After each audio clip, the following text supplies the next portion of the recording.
Good morning, everyone. This is Payam Vinufar for a change, appearing on the other side as the interviewer on this edition of the CalPAX podcast or the Chemist's Corner. Today, we're talking to Wilson Hago, who started this podcast and who's an entrepreneur and the founder. And what is your official title at Hago Energetics? Founder and CEO. Okay. With that out of the way, let's get started with you. So introduce yourself and tell us. Yeah, you already told us your position, and introduce yourself and tell us your background. How did you get into chemistry, and what your educational path was? Yeah, well, it's. I like to think I got started when I was at age about 7 or 8. I was at school, and my teacher told me a story about a parable about not taking things at face value. And a parable was that that diamond came from something called charcoal. That charcoal can be transformed to diamond. And I found that really fascinating. See, kind of how can that change be? You have something very sparkly, and then on the other hand, you had something that was very dark, and how that transformation was. And that just kind of ignited my curiosity then. And then I did an experiment after that to actually, I took some charcoal that was readily available, and then I buried it in the garden. And then I came back a week, and then I was expecting to see a diamond that I could, sell or just give it to somebody. But the teacher forgot some details along the way. So that's This was in Paraguay, no, in Ecuador. Ecuador. Oh, okay, okay. Yeah, right. So anyway, only years later that I learned the actual experimental conditions you need to do that transformation. You're missing a little bit of pressure. A little bit of Just a little detail, bit. yeah. And then it's kind of also taught me the things. It's the devil is in the details. And I think then I can jump up to about age 15 or so. I love to go to the library, and I picked up a book, and then I saw a book. It was a book on physical science, and I kind of saw there was a description of water boiling, and then I could just see that this little bubbles coming out, and then there was the idea of atoms kind of being explained there, and I just fell in love with that idea that that there could be these things that atoms that could come out of something like water and them hitting the walls and all of that. So it's just like I think I like ever since I've just basically it's been a love affair with the idea of atoms, how they react, what happens to them, the inner intricacies of the periodic table. And so that was and then in high school, I went to this specialized high school in New York City called Bronx High School of Science. The emphasis was on kind of getting good education in the sciences, and so I was fortunate enough to get a good grounding in all the sciences. It was required that you take physics, chemistry, biology, in addition to math, and I took a year of calculus. So it all of that kind of reinforced the pathway that I eventually got into uh, they're on. Actually, I had no idea that you grew up in the Bronx. But, yeah, no, I think that certainly mirrors mine. I mean, that's probably the path that all scientists take. I mean, there's something very magical in taking the magic out of explaining things, right? I mean, explaining things, through physical things. And, yeah, and atoms are the fundamental unit that kind of sort of the fundamental building unit in explaining how everything works, more or less. Okay. Right, and then I don't know. I mean, in uh, I think in Richard Feynman's biography, he talks about, oh yeah, he kind of sees these things on the board, and then he has this thing where basically he sees color in things. So I think from my perspective, I had like this. Whenever people talk about atoms, or let's say methane, something like that, I just don't see it as CH4. I see it as this thing that's vibrating and it's moving around and it's these little balls. And so I just give it. There's a dynamism to all of these two atoms. At least, I mean, for me, from my perspective, when people talk about benzene, I actually see this thing. Like it's just like moving around the circle. Six carbon entity that's just moving around, had its own life. And so it's just, and I love that idea. So it's like, okay, there are these things that are, fundamental in nature, in terms of chemistry, but they do things and they react under the proper conditions, and so it's just it's anyway, it's just kind of the love affair with chemistry.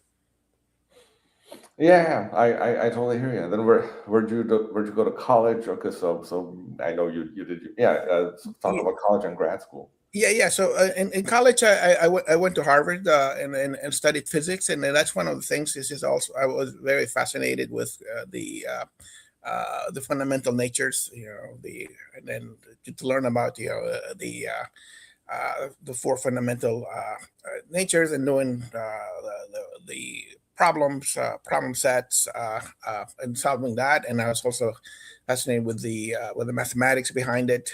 So it was cool. It was fascinating. But there was, at some point, I also realized, okay, this is like uh, going deep into into physics. I said, well, I want to do something more fundamental with kind of, or something with my hands, because I just can't sit and as a profession, just can't sit anywhere for too long. So I need to be working in the lab, doing something. And that's why it's kind of decided to kind of go into chemistry. I started out, I applied for chemistry degrees. I started out actually as an organic chemist, just because I was fascinated by synthesis, organic synthesis, how we can build more complicated structures for Oh, yeah, simple ones. And that was, that was a fascinating uh, study, because then the in organic synthesis, you worry not only about the combination, how things react in the beginning. You also have to worry about the separation of how do you separate different compounds, and yeah. So that was fascinating journey. But along the way, I also just decided, okay, well, I want to go back a little bit more to physics. So I switched over from organic chemistry to physical chemistry. And then that involved the study of metal surfaces, how metal surfaces change, the atoms on the surface change in response to different outside influences. One of the things that we looked at is the reconstruction of the surfaces of tungsten, and in response to, like, say, hydrogen, and in response to oxygen. The basis being that ultimately you wanted to understand catalytic processes, chemical catalytic processes that happen, let's say, in industry, but this is more a fundamental study uh, of the forces that are inherent on the surface. Uh, and so that was, that was basically my PhD thesis, is basically the reconstruction of the surface of tungsten 100.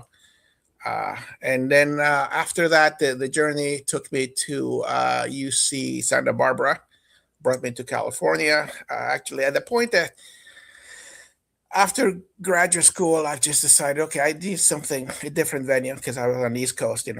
Harvard came Boston, and then I was Providence, and then I decided, okay, well, I need to move to something warmer, because I just okay, the New England winters can be severe.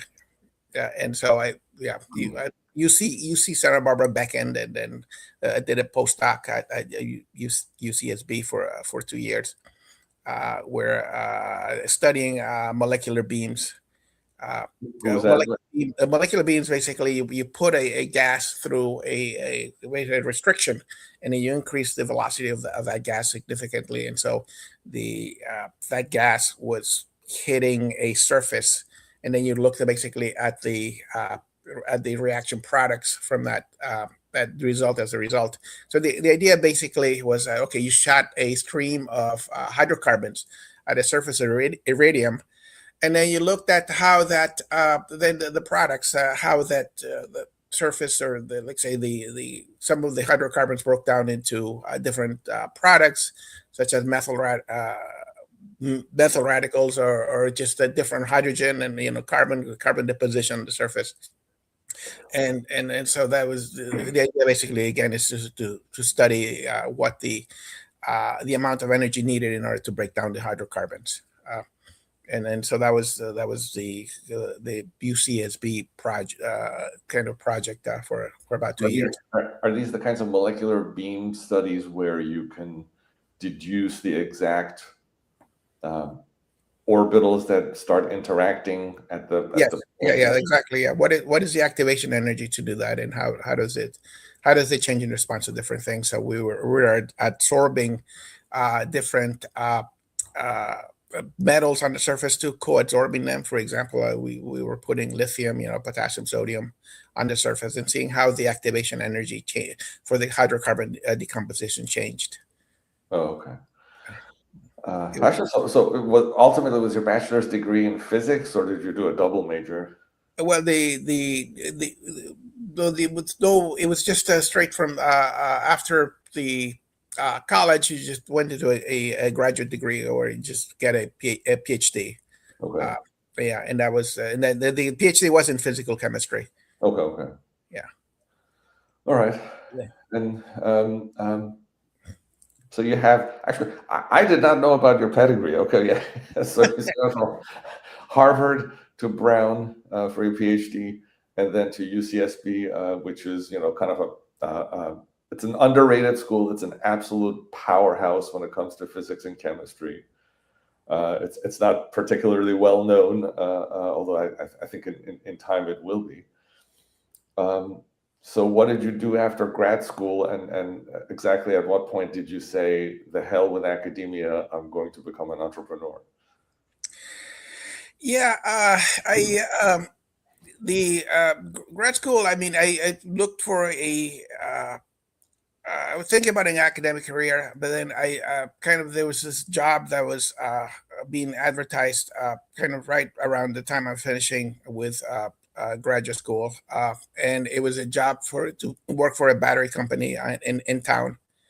And this job involved, basically, it was a startup, and so that's this kind of and I wanted to stay in Santa Barbara, and so I worked for this company for a number of years. So the company was trying to commercialize silver zinc batteries for the computer industry, because it viewed itself as a competitor for lithium. Well, ultimately, I mean, it was the wrong application, but it taught me a lot about kind of business, and how to basically people start companies. So I think that was the start of more or less of, okay, what are the possibilities besides kind of just academia, going the academic route?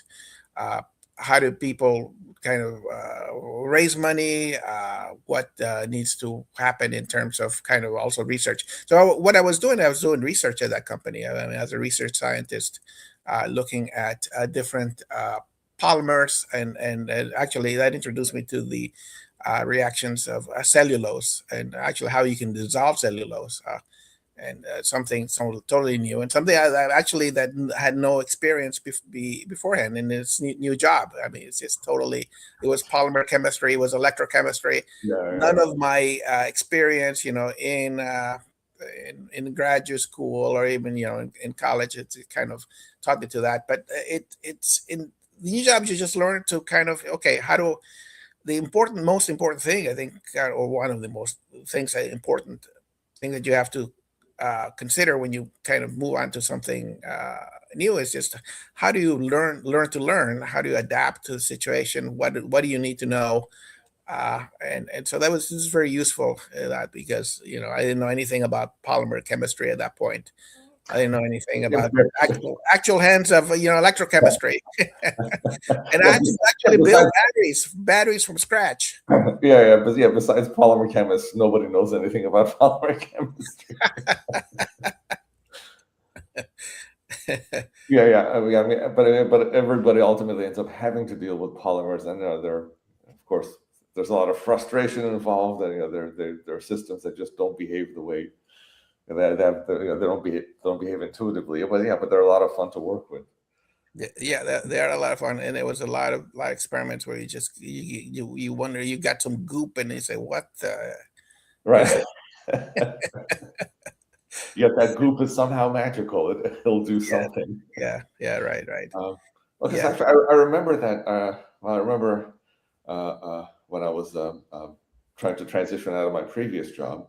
I remember that battery company. What was it called? It was Z something. Z Power. Yeah, yeah. Z It Power. initially started out as Zinc Matrix Power, but then they changed the name to Z Power. Oh, okay. Yeah.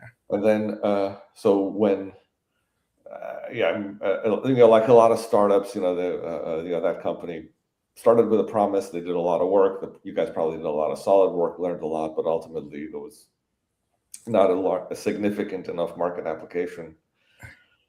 And so is that when you decided to start Hago Energetics? No, no, that was I think the that company. I was laid off from that company in about 2009 or so, because there was or 2008.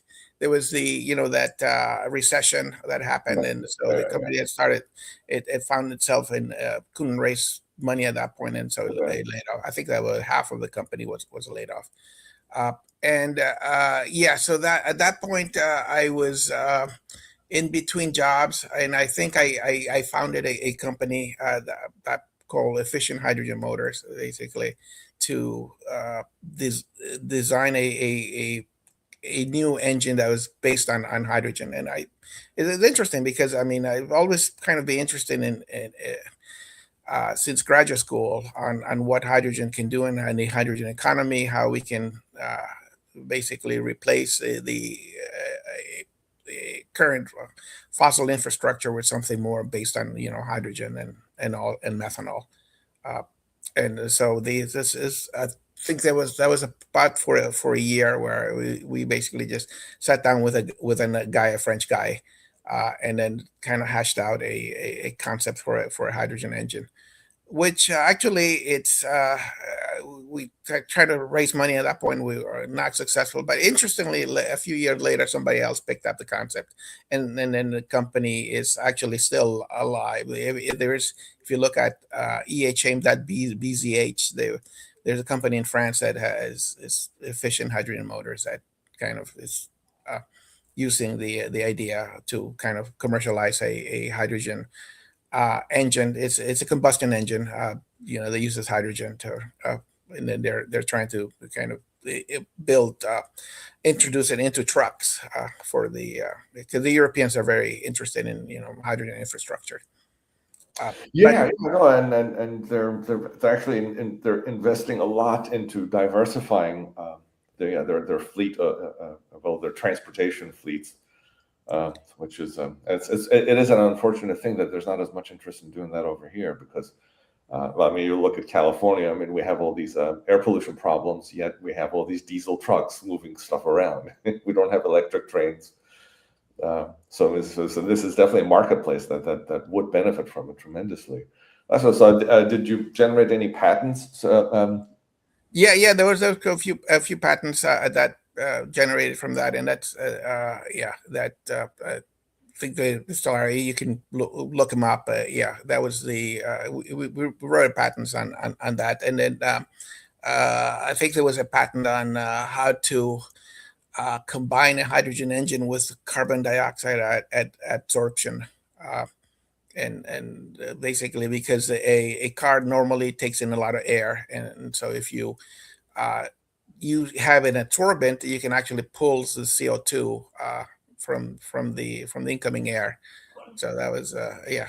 Even then, I was kind of ha- worried about how do we do the what can we do with carbon dioxide, and excess carbon dioxide in the atmosphere.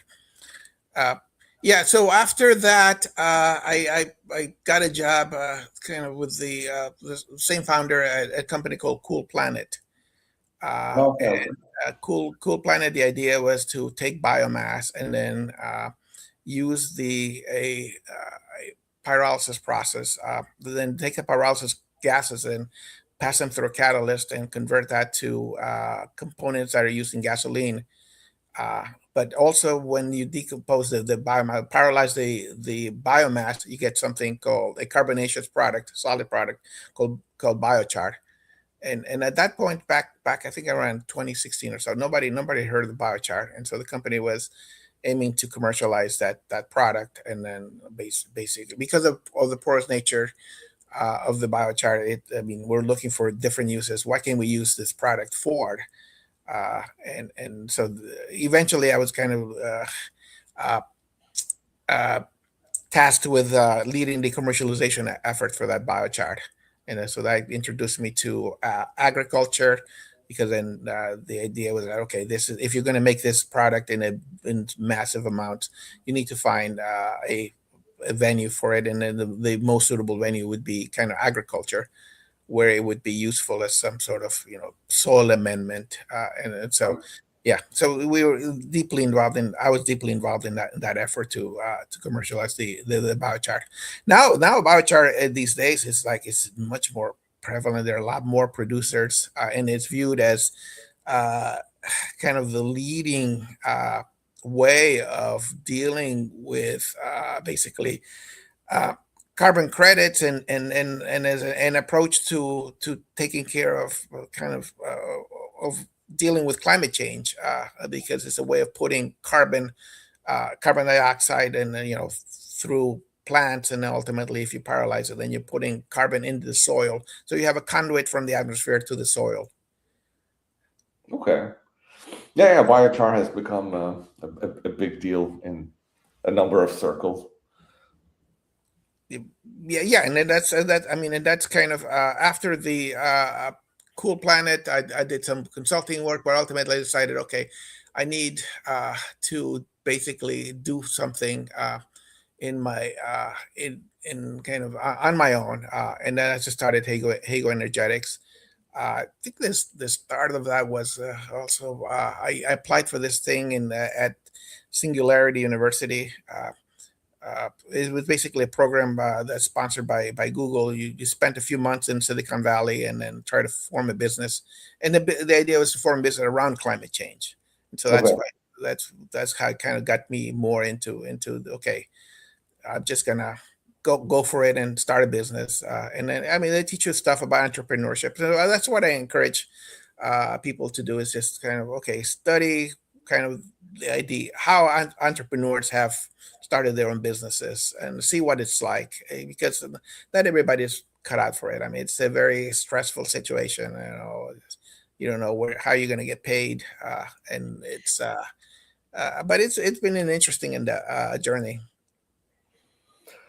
Uh, indeed, yeah, no, and I think like you and I spoke about last time. I mean, yeah, that's been more or less the path that I've taken also. I mean, I think whether you become, I think what all scientists ought to realize, that whether you become a professor or go into business, if your career path is to quote unquote reach the top, well, that top position is ultimately the position of selling ideas and bringing in money, and then, and of course, if you're lucky, then those ideas will transition to a product, and then there'll be the sales of the product that will actually support and sustain the business. But yeah, it's kind of a natural progression. So which is a perfect segue into, like, what is your daily, what are a daily life like? What are your daily tasks? What's your day to day? Yeah, it's well, I kind of I will wake up and I need to walk the dog. That's my first thing I do these days. And then I kind of look and answer emails for the first half hour, and then I kind of look at the various things that need to be done today. In terms, okay, maybe I need to do send an application for this, or complete a business plan for this area, and basically also kind of strategize. So and some days I have a meeting with my team, and then we figure out in terms, okay, what needs to happen. For example, we need to reach out to a certain group of people that or this hydrogen buyers. How do we get the work on getting an offtake agreement? It's a lot of strategizing that goes in. There's a lot of writing that goes into this. How to raise money, how to apply for different grant applications. So I would say half of kind of my time is just applying for stuff in Right, terms of right. grants. And then And, the other and, one is, and, okay, how do we the three quarters of it, well, maybe a quarter of it is how do we kind of strategize about raising money, or also finding the right partnerships to with the company so that we can advance things forward.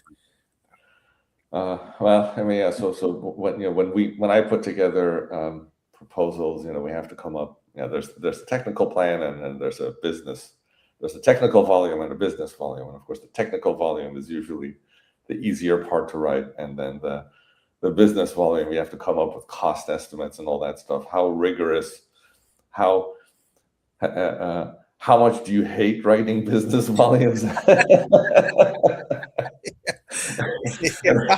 you mastered that part yet? Yeah, that's right. So that's part of the whole thing is you have to come up with cost estimates of, like, say, what is going to be your cost of hydrogen production, and then you Yeah, have to come out. Okay, I need to figure out, for example, one of the components is going to be, I'm going to need a big compressor to do this. I need to get an estimate for the compressor. So we either get an estimate from the literature, or we actually talk to a vendor and then get an actual estimate. and then of course all the labor.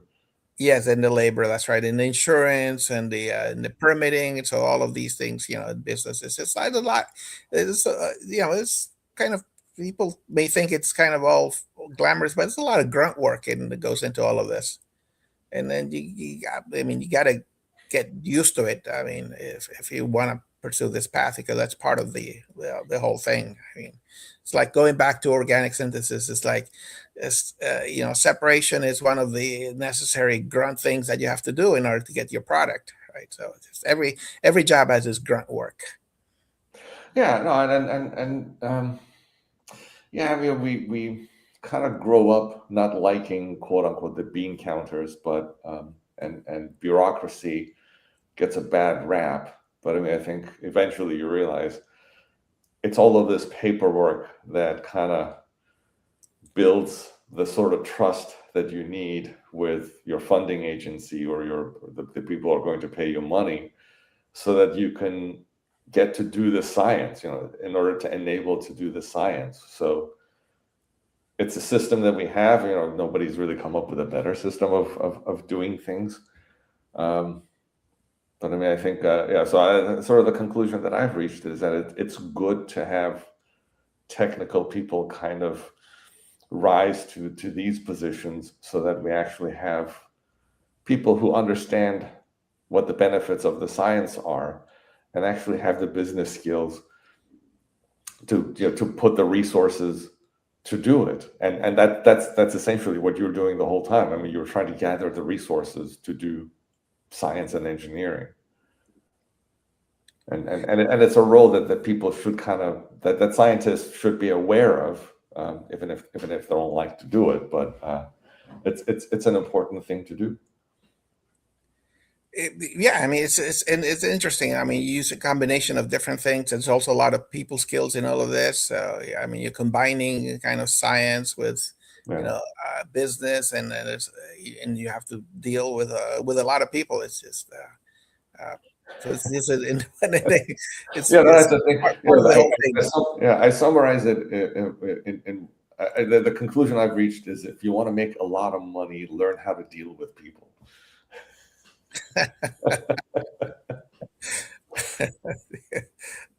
You're getting like 50. It's hard enough to get 3 people on the same page, let alone a whole organization. But actually, so we're kind of running out of time. But actually, I want you to say a little bit more about Hago Energetics. So like you said, members of the team. So how many people in the company, and what are Yeah, I mean, periodically I see on LinkedIn that you've won some major contract, but yeah, I mean, say what the company does and what the major accomplishments have been. Yeah. So I mean, the company, the underlying effort of the company is to dissociate carbon from methane being CH4. You want to strip the carbon and you want to put that carbon in the soil for permanent storage. Okay. So that is the basics, the basic approach. Because methane is a dangerous potent gas. Well, it's a potent greenhouse gas, and to the extent that you can do that, and then prevent it from that carbon from going into the atmosphere, or being exacerbating global warming, then it's just I think we view that this is the service that we're trying to provide to Okay. to the world. And so we are working with different entities that produce methane, such as dairy farms, also wastewater treatment plants, the oil and gas sector actually too, and landfills, and The then so-called associated gas, all of the methane. exactly all of that. Yes. How do we convert this gas that's being basically wasted, and then how do we can make hydrogen out of it, and how do we sell the hydrogen to the industrial market, the transportation, the chemical producers that make ammonia or methanol. So that's the underlying business proposition for us in terms of how do we do this in a profitable manner, so that we can then have. And right now we have about 7 or 8 people. Most of them are kind of on a part-time basis, Okay. uh, and so yeah, it's just the different people in terms of that. We have engineering, and then we have business development, and then we also have executive staff kind of assistants. And then what are like the technical and engineering accomplishments that you Oh, guys? the accomplishments. Yeah, I mean, we've been able to raise about 2 million so far, and mostly non-dilutive funding. We got we won a NASA CO2 Conversion Challenge Award. Got a few grant awards from the California Energy Commission. Also, some awards from Department of Energy, and then was an award from NYSERDA, the New York Energy Development Research Corporation. So yeah, so that's what been mean, and then we're working right now on scaling up the technology, so getting project financing from projects, so that we can implement these projects throughout the world. That's been the main thruster right now for the Okay. company. Well, that's very awesome. We've gone a little bit over. It's yeah, you have a very interesting story that I was not aware of. Okay, here's the question. So, question is, do you have any advice for someone pursuing a PhD, and how do you juggle the personal and business life? Yeah, I think I mean, in terms of advice, I mean, it's just do the best that you can with the skill, and then think about uh,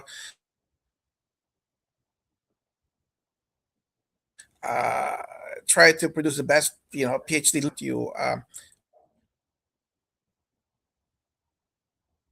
We're having some. ultimately want You're breaking up a little bit. as a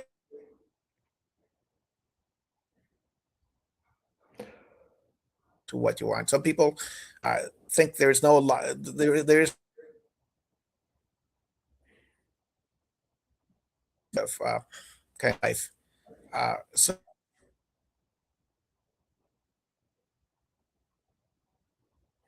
uh, and I mean, I usually what I do is I like to stop work around like 6 o'clock or so, and it just spending with the family, but and then go back to work in the evening. So it's just it's a personal choice. Other people don't just work all the time. So it's it's up to you how you want to decide that.